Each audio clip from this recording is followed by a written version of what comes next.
prosseguindo no estudo de história da igreja, vamos falar o que nós estudamos até esse ponto. Nós estamos próximo do ano 100, entre o ano 90 e o ano 100, estamos estudando a perseguição, essa primeira perseguição, que eu chamo de perseguição religiosa, porque nessa perseguição o alvo era realmente a religião cristã. Essa perseguição de Domiciano, ela tem essa diferença em relação à perseguição de Nero. Essa perseguição é uma perseguição que tem alvo a religião. Nós veremos que foi realmente uma acusação que partiu dos sacerdotes pagãos. O imperador precisava ir para a guerra e diz que os deuses não respondiam, né? Na linguagem do apóstolo Paulo, os demônios não respondiam. E aí o imperador falou, né? Mas o que está acontecendo? Por que os deuses não respondem? Então os sacerdotes falaram, olha, a culpa é dos cristãos, porque eles estão aborrecendo os nossos deuses, porque eles dizem que os nossos deuses não existem. Bom, e esse, como eu disse para vocês, desde Nero, já haviam se passado cerca de 30 anos, ok? Então, nesse período, em 30 anos, muita coisa acontece, a igreja cresceu muito, a igreja havia ocupado muito espaço do império. E então foi quando surgiu esse homem Domiciano e os seus os sacerdotes dos deuses nos seus dias deram início a essa perseguição religiosa, porque para os romanos eles venciam a guerra por causa dos deuses. Os deuses determinavam a guerra, determinavam a vitória e determinavam a derrota. Então eles queriam que os deuses estivessem com eles, por isso que eles chamavam de o seu deus principal, né, Júpiter, se é que existe deus principal, ele chamava de Júpiter o invicto, porque os romanos vieram conquistando, vencendo todos os adversários, então ele seria o invicto. Só que isso, na verdade, estava, pelo menos em termos de religião, a religião pagã no Império Romano, ela estava enfraquecendo. Muitas pessoas deixando o paganismo, em vez de participar daqueles cultos que haviam até orgias, os cultos horríveis, haviam manifestações demoníacas. Então, participar de um culto cristão, claro, é a mentira contra a verdade. E o cristianismo cresceu muito.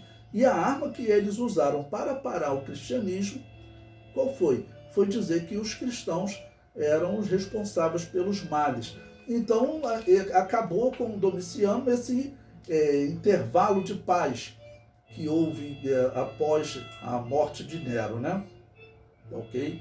E esse período que nós estamos falando agora, a perseguição de Domiciano, os documentos mostram assim, os primeiros momentos de perseguição no ano 89 da era cristã. Então, essa última década já é uma década difícil para a igreja. Mas esse ponto que eu vou falar para vocês agora diz o seguinte, essa década ela não é difícil só pelas mortes. Na verdade, talvez as mortes sejam o menor dos problemas para a igreja, pelo menos para a história da igreja. Porque para a história da igreja, o mártir é algo lindo, é algo bonito que nós estudamos, né? É bonito porque a morte física, né, vamos dizer, atinge, como diz, só o corpo, só o físico, a alma deles está salva. E a coragem deles era algo muito bonito. Mas tinha um outro tipo de problema, porque tinham esses corajosos que enfrentavam a tortura, enfrentavam a tortura e mesmo indo até a morte, eles não negavam a fé. Depois surgiu outros que eles infelizmente negaram a fé. Esse segundo grupo é que vai ser o grande problema, né? Então é esse número 3 aí do material didático. Número 3, os lapsos.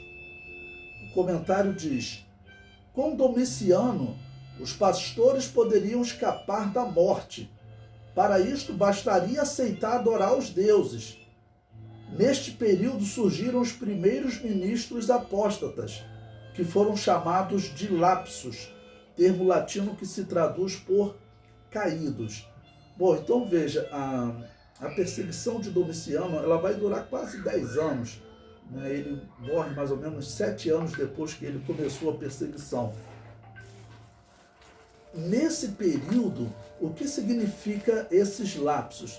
Significam principalmente pastores, eram o alvo deles, eram pastores que eles negavam a fé, né? Dizia que reconhecia os deuses romanos, então ele ia trabalhar no culto do demônio. E quando terminava vamos dizer, durante essa perseguição, essa igreja até funcionava. Bastava que o bispo, o pastor, fosse lá e reconhecesse, vamos dizer, Júpiter, fizesse uma adoração, participasse de um culto de Júpiter, como a gente sempre diz que envolvia possessão demoníaca, né? Então, e essas pessoas ficavam durante a perseguição livres, não sofriam nada. Mas, de vez em quando, eles tinham que ir lá adorar o demônio. Quando terminava a perseguição, é que encontravam essas duas igrejas, e aí era um problema sério, né?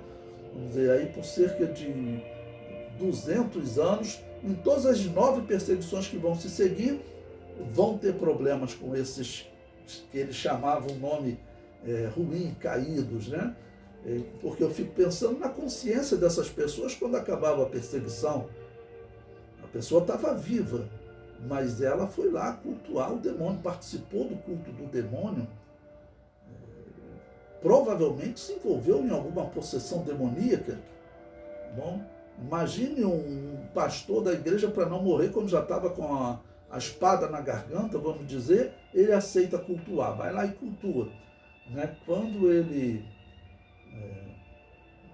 termina a perseguição, deve ter sido um problema tremendo na consciência, e a história diz que geraram conflitos, né?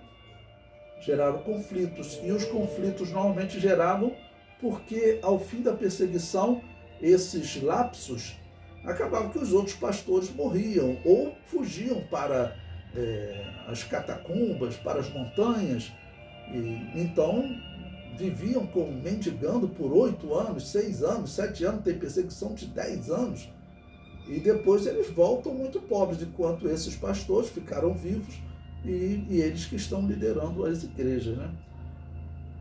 O comentário prossegue. Os pastores que se renderam à ordem do Império Romano e adoraram aos deuses pagãos eram pastores que não sabiam para onde iriam se encontrassem a morte. Diante da dúvida, preferiam participar do paganismo na esperança que tivessem tempo de alcançar a salvação quando acabasse a perseguição. O triste é que algumas perseguições aí, pelo menos tem uma, que a história diz que o imperador chamava o cristão, normalmente falava para o soldado chamar o cristão em particular, e diz que quando aqueles que negavam, quando ele negava, o soldado matava ele mesmo, ele negando. No período de Domiciano, não. Parece que não aconteceu isso, mas teve imperadores que fizeram isso. Então, imagina, o cristão negava para não morrer, aí morria, e por ter negado, né, daí ia para o inferno. Okay? Aí eu comento. Pense nas igrejas que, após a perseguição, tinham como pastor alguém que havia trabalhado no templo de Mitra e Júpiter, participando de rituais onde era comum a possessão demoníaca. Tem umas coisas tão estranhas acontecendo em alguns grupos que se identificam como igreja, eles estão usando a parapsicologia, isso é um tipo de espiritismo, né? Então, vamos dizer, eu comparo essas igrejas que hoje usam parapsicologia, regressão, dizendo que é um dom de Deus, como um dom de Deus, eu comparo ela a essas igrejas, né? Eles estão servindo no espiritismo também. Então está realmente uma confusão muito grande. O comentário prossegue. É importante lembrar a origem do culto a Júpiter.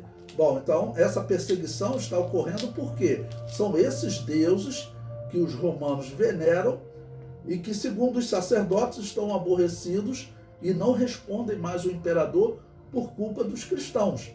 Então, agora eu vou explicar para vocês. Essa religião que dominava Roma, aonde que essa religião nasceu? Eles estão sendo perseguidos por causa da religião.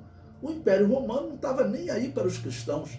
Muito provavelmente os imperadores, eles até gostavam dos cristãos. Nós temos muitos casos na história de imperadores que gostavam de cristãos, mas eles tiveram que mudar repentinamente porque os sacerdotes pagãos diziam: olha, nós vamos perder a guerra porque você está agradando os cristãos, esse povo que diz que os deuses não existem. E teve imperador assim que ele mudou repentinamente. Tá, ok? Ele tinha cristãos no palácio trabalhando, cuidando do filho dele. Ele ordenou uma perseguição rápida, porque essas perseguições, como eu disse, elas acontecem, tá bom? Por causa da religião que dominava Roma. Então, nesse ponto agora nós vamos entender aonde nasceu a religião que dominava Roma. O comentário diz: é importante lembrar a origem do culto a Júpiter. Flávio Joséfo, vocês sabem que Flávio Joséfo é um historiador respeitado, ele escreveu a pedido do imperador Vespasiano e ele cita documentos romanos que falam da origem do culto romano. Então, o comentário diz: Flávio Joséfo relata ao imperador romano que o culto a Júpiter se originou na rebelião de Babel. Ele afirma que alguns sacerdotes de Nimrod conseguiram sobreviver à confusão da Torre de Babel. Veja o que diz Flávio Joséfo. Estieu, que é um historiador romano, né, também fala do campo de Sinar, onde Babilônia está localizada. Disse que os sacerdotes que se salvaram dessa grande catástrofe com as coisas sagradas destinadas ao culto de Júpiter, o vencedor, vieram a Sinar de Babilônia. Ou seja, a origem do culto a Júpiter, né, um grupo de sacerdotes chegaram numa região de Sinar. Você está vindo de onde? Eu estou vindo de Babel ou Babilônia.